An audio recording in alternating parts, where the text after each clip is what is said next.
what we're going to talk about here today is direct-to-garment, or DTG. You hear us refer to that off and on throughout it. What direct-to-garment is the process of taking an image, design, vector, non-vector, raster, whatever we're doing, and applying it directly to a garment. So we're going to put it in the printer, the image that we've chosen, and put it right onto there. So we can end up with something like this. We've got this gorilla design here. So what's needed for this process is the printer, our design, and pre-treatment when we go to a garment that's dark. What pre-treatment does is it captures the white ink. White ink is made of titanium oxide or aluminum oxide, and it's literally little flakes of metal. You guys can hand that around and take a look at it. Get a feel for both the shirt on that and the print itself. I want you to take notice of the shirt where it's not a pre-treated on there. Feel how smooth it is on there, and then the print itself, get a feel for the hand on there. So the titanium oxide and aluminum oxide, we need to capture that with the pre-treat on there so it stays with the shirt. If we don't use the pre-treat on there, you get a design like this, which looks pretty good, right? And then no pre-treatment. Where'd our white go? It literally sunk into the shirt and dissipated out. It wasn't captured, so we don't get that white underbase that you need in there. So pre-treatment is needed for the dark shirts. So we need a design. We need the garment, which you want to have something that's a cotton fiber or an organic fiber. That's going to capture it better than anything else.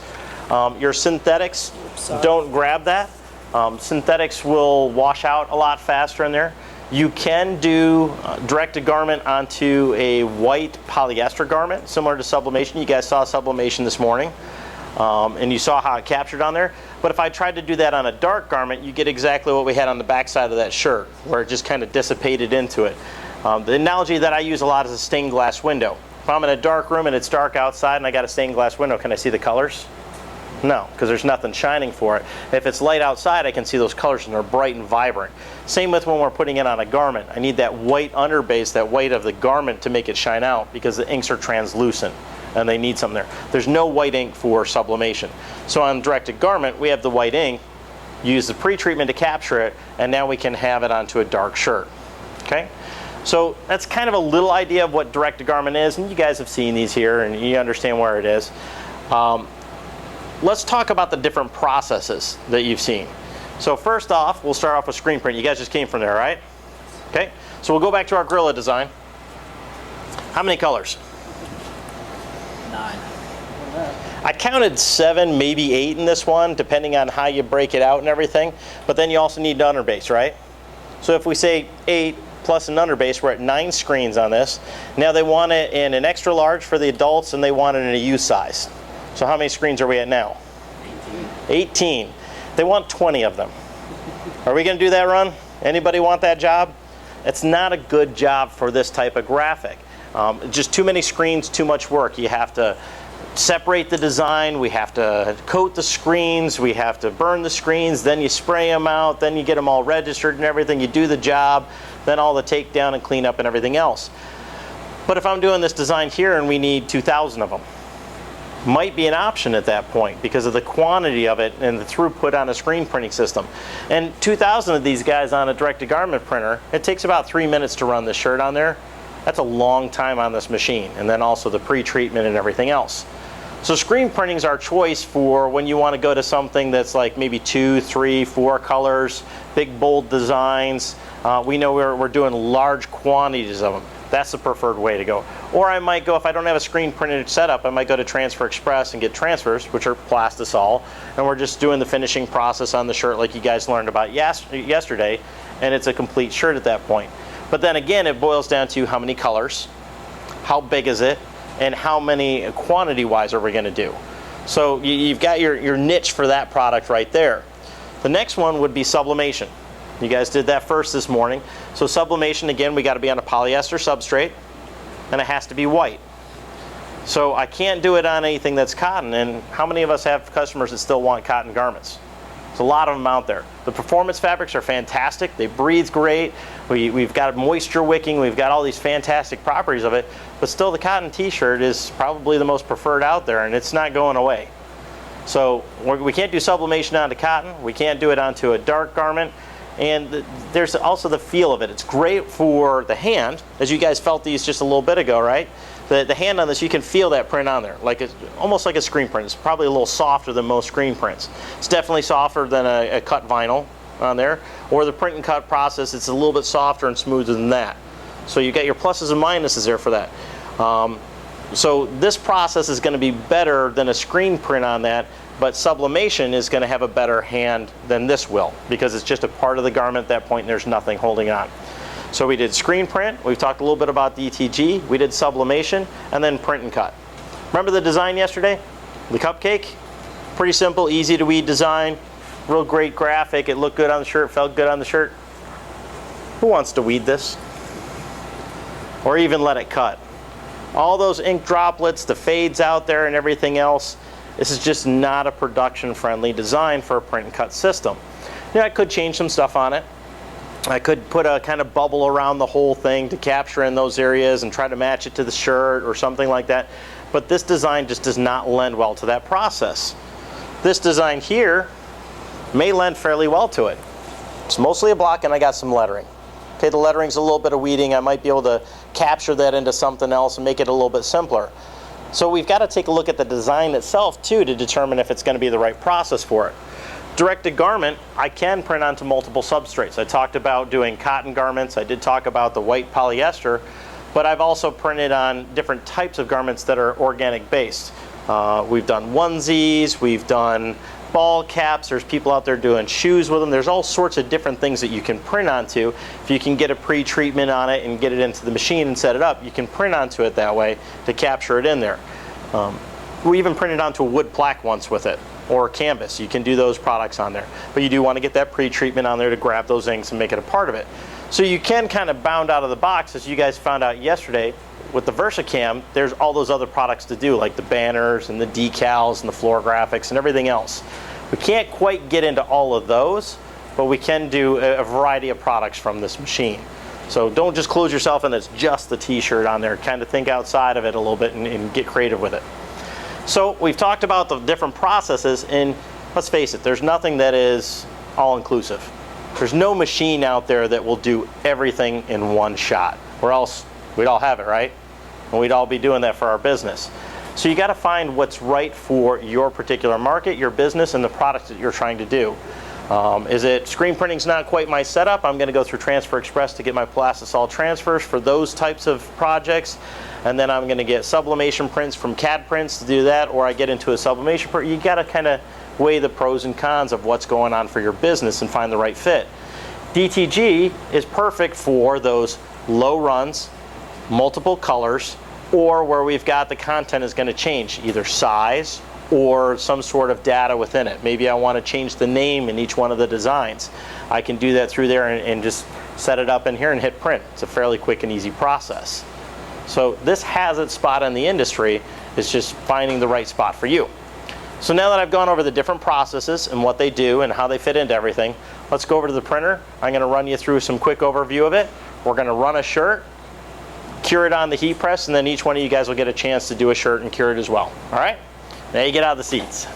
By the way, all these prints up here, different jobs that they've just played around with doing testing and everything, you can take a look at them and play around with them, and there's some neat optical designs on some of them. Thank you, Jimmy. This is a pre-treated shirt. Remember we talked about the pre-treat fluid on there, and it's going in and it's going to be able to capture that white ink and cause it to be a part of the shirt. It also, when you guys felt the shirt, it felt pretty smooth on there, didn't it? What about the other shirt? Did you guys feel the one where we showed that there's nothing on there on the back? That the print went away? If you feel this shirt, you can feel it's a much coarser weave. This is a combed cotton shirt. The other one was a ring spun cotton. Ring spun cotton, the fibers tend to lay flat, whereas a combed cotton, we could have fibers that stick up in there. And when you're doing a direct-to-garment process, if I have a fiber sticking up and a drop of white ink hits that, it's going to sit up in there, and I kind of call that the lollipop effect because it looks like a lollipop. And then when you go heat press it, what's it doing? It's smushing that down. And now you've got a splotch or a mottled or just a white dot on the print where you don't want it. So your ring spun cottons, the smooth flat surface is going to be much easier to get a better print out of than something that's a combed cotton. So you want to keep that in mind for your actual product that you're putting through here. You can work with the ones that are combed cotton, but you have to put more pre-treatment in there.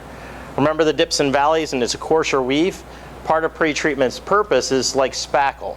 We want to put it over there, fill those holes in there, and smooth it all out so I've got a nice flat area that's perfectly prepared for my direct-to-garment print. So I have to do more on that coarser weave with those fibers sticking up to get everything to flatten out on it. So first we'll pre-treat the shirt. That's already done before you guys came here. You can store these for a long time if you need to. I think we've run some upwards of 6 months after we've pre-treated them. They've been just fine with the Epson system. Yes? Do you have to pre-treat all of them or just the dark colors? Like, do you pre-treat the white too? The white you do not need to pre-treat. There is a pre-treatment for light garments that will help gel the inks faster, so you get a crisper looking print. And remember I said on a white polyester t-shirt I could run it through here. I need to use that pre-treatment for light garments on that, or the ink will wick into the fibers on the polyester and it'll look fuzzy. So it's not necessary, but you will get a better print if you use a pre-treatment for light. Now on a gray or a red or a blue, I'm going to use white ink for my underbase, so you do need to do a pre-treatment on that. Good question. So once I've got it pre-treated, we're all set on this guy, I'm going to come over to my printer and I'll load on the shirt and get it all set to go. In the RIP software that's right here, I've prepared the graphic in Photoshop, Corel, Illustrator, whatever graphics program I'm using. I've saved it in the correct format, which would be JPEG, TIFF, or PNG. PNG is the preferred for this, at the right resolution. And then we can bring it in here. I can do my sizing, I can do placement, I can tell it how much white ink I want to put down. And in this job, we're gonna run 2 layers of white ink, so we get a real bright white point and our colors pop off better. I can do a lot of adjustments in here is what I'm kind of getting at.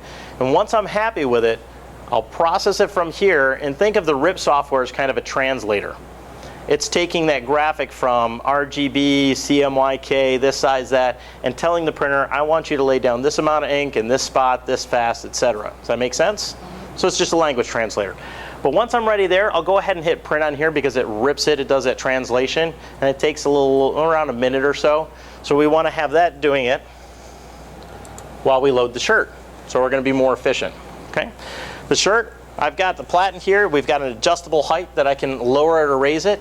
You want the platen at just low enough that it's under the print head. This system has an optical eye in it that if I had it too high and it goes back, it'll tell me that the platen height is too high, and it'll make me bring it back out and lower it down. These are already set for you guys today because we adjusted them earlier. You don't want to go too low.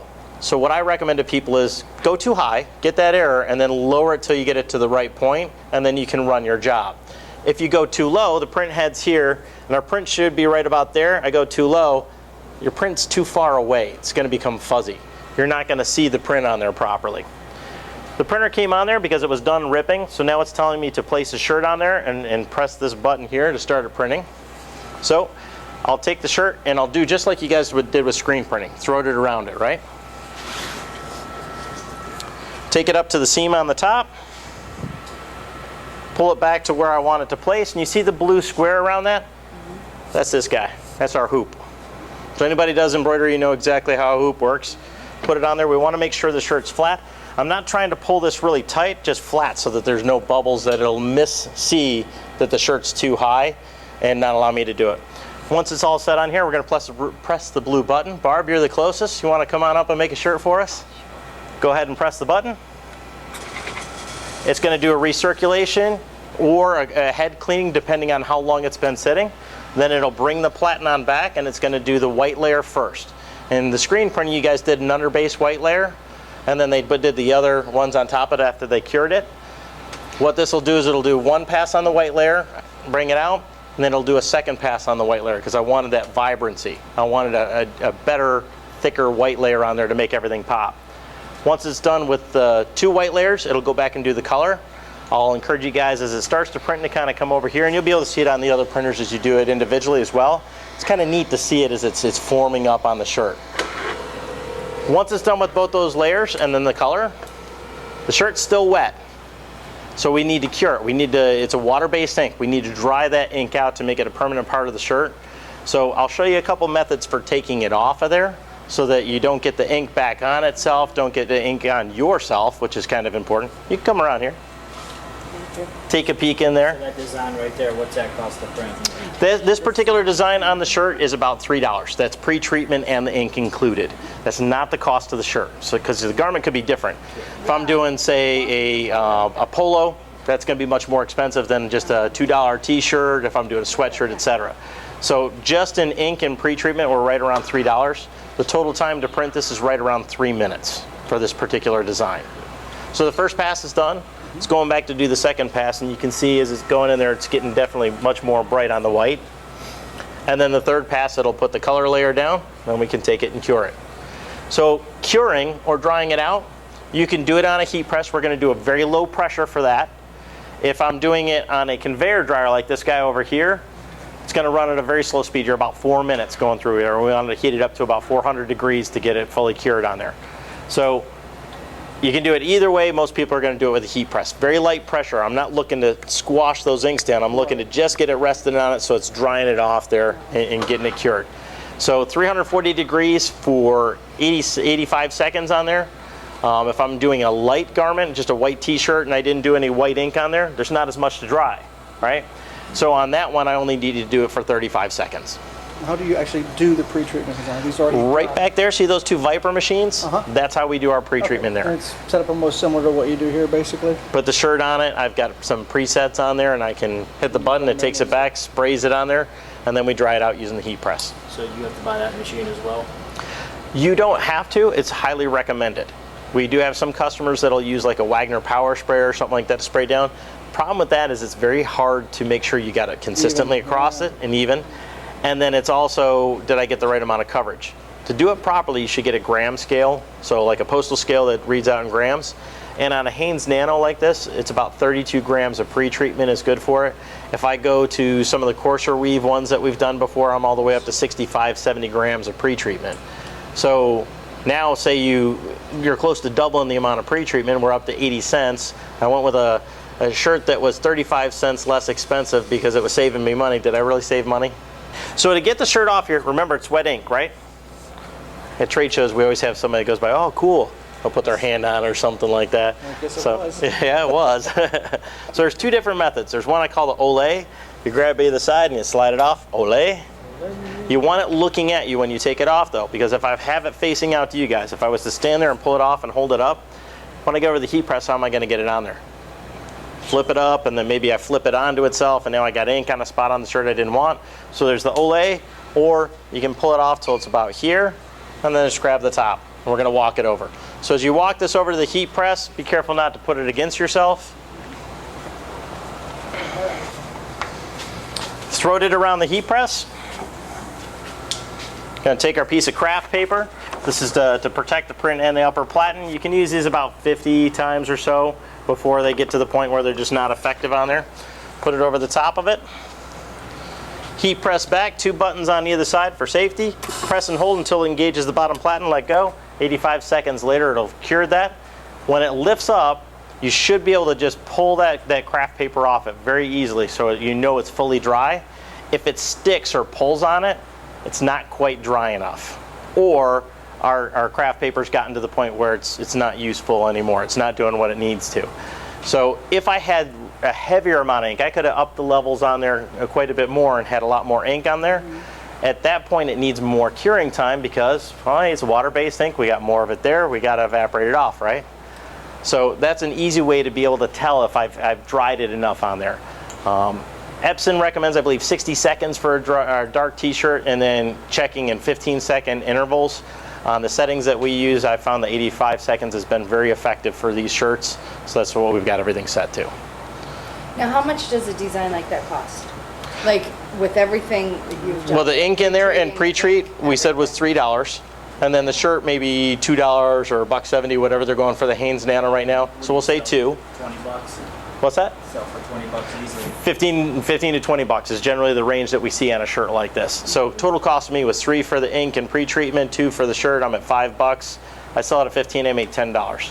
Yeah. If I sell it for 20, I'm making 15 bucks. You know, hey, I like your prices, especially. Exactly. You know, start out a little bit higher. You can't buy this in the store for less than 20 bucks. No. So remember I said it'd peel off real nice and easy? Look at that, it didn't really grab the shirt, it peeled up nice and easy. That shirt's done. cool it off for a second because it's nice and hot. And what temperature was that at? 340 degrees. And we're gonna do 340 for both the white and the dark shirts. It's just how much time you spend on it. Okay? So you guys ready to make a shirt? All right. Jimmy's got a bunch of shirts for everybody. You each get one. We've got plenty of printers. Do not use that first one over there. We'll use the rest of them around. The design's set up. Make sure that when you go up to your machine, that you press the print on the software first because it takes it a minute or so to rip it. Whoever's on these two, I hit print already just so it'd be fine for you. So these two. Oh, he's got it all set. Okay. These two right here, ready to go. So why don't you come on down here? Alright. So take the hoop off. Your shirt goes around the platen, just like on screen print. Your hoops are already off. It's like I got This crew is organized. Go ahead and hit print on the screen first. Yep, go ahead and hit the print. You got to use the mouse. Right in front of it there. There you go. Okay, you got a print in there, so pull it back. Yeah, your pre-treat starts right about there, so I always take it to the top edge. Kind of tuck it in a little bit. Take your hoop and place it on top to get it nice and flat. If you got a little bit sticking up, you can give it a little tug. You don't want to really pull the shirt tight on there. What happens is the white ink, the first layer that goes on there, it's going to relax the shirt a little bit. So if I pulled it tight, it starts to relax it, and then the second one, and then the color on top of there, you'll get misalignment because the shirt is shifted a little bit. So you're not stretching it to get it real tight. Yeah. So once it comes up on the screen on your printer, the light is blue, and it says go ahead and put the shirt on there and press the blue button to start printing. Go ahead and hit your blue button. Those of you that didn't just run the printer, it's going to do that cleaning cycle real quick, and then it'll start printing it for you. Good, good. Just a little bit. Tuck the sleeves underneath, just so that we don't catch anything. You just tuck them underneath. Perfect. And this one's a little loose. You want the hoop down. There we go. Perfect. Maintenance. Maintenance and upkeep on the machine. So once a day, you're going to come in and turn the machine on. It'll ask you if you've shaken the white ink cartridges that day. So you want to shake it up to agitate that titanium oxide and aluminum oxide in there. And then it'll have you do a nozzle check. You'll do a head nozzle check on there, and it prints out a pattern on there so that we can see that everything's firing. If something is not firing, which is not unusual in the whites because, well, it's going to dry out a little bit. What you'll do is a normal cleaning, which is about half a milliliter of fluid that's going to be purged out of the system, and it'll clear out those nozzles in there and get them nice and good again. So once a day you're shaking it, once a day you're doing that nozzle check. If it needs it, you're going to do the cleaning on it. And then once a week, you're going to clean the capping station. That's where the head sets when it's not operating. Actually, you're going to do the wet capping station. There's a dry capping station where it sets when it's not operating, and the wet capping station is where it does its vacuum pull from. You'll clean that guy out. It takes about 5 minutes. It moves the head out of the way, brings it up so you can clean it and swab it out. And then once a month, you'll need to do a white tube flush. A white tube flush is where we put cleaning solution cartridges in the white cartridge base, and it'll automate. It'll tell you to do it through the menu and automate it for you. And it'll flush that cleaning solution through there, so any of that white ink that has decided to kind of stick together, you're flushing it out of there. Other than that, there's really not maintenance with this machine. You don't need to with the colors because they don't clump like the white. The white is that thicker pigment, that metal flake basically, and that's why it settles and it can tend to clump in there. The other ones are a pigment. It's not the same. Okay. So Good question. If one of the machines break down, is there people in the area to service them? Yes. Your first line of defense is going to be us, the tech support team at Stahls. So you'll call us, and a lot of times we found that it's simple things. Hey, it's doing this. You send me a picture of what's going on. It might be something software side that you forgot to check a box or do a setting a certain way, and we can get you fixed right up. If it's something mechanical with the machine, Epson is contracted with D1. D1 services all of Epson's products, so they're all over the place. What they have is 24 to 48 hours after you've contacted them and they've identified the problem, they'll be on site to fix the machine. Comes with a bumper-to-bumper warranty for 1 year. Two questions. First is, do you take like outside jobs here to do garments? Because obviously this isn't something that, you know, like transfers where it can be sent to us and we Sure. go ahead and do it. Second actually is, What are the real limitations? I see all the ink splatter and everything gets real fine and everything, but most of these designs are like self-contained squares, things like that. What if you were just doing something with a fine print? Even on the one that has the print, I noticed it has the like the black behind it.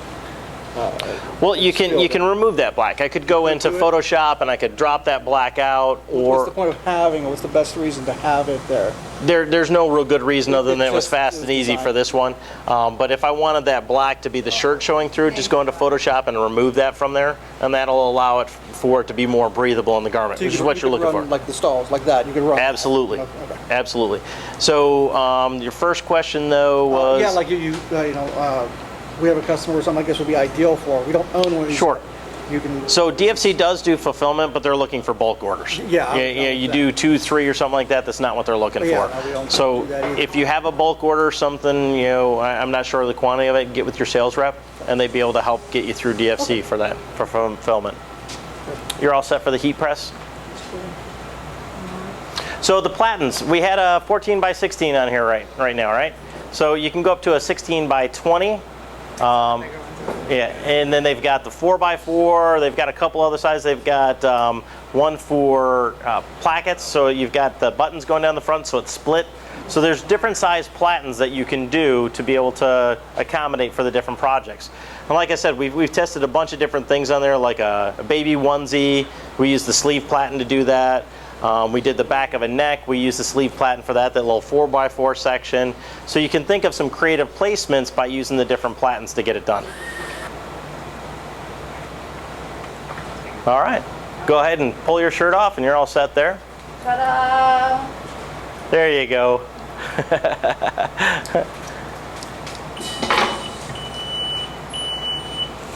Go ahead and pull your shirt off and you're all set.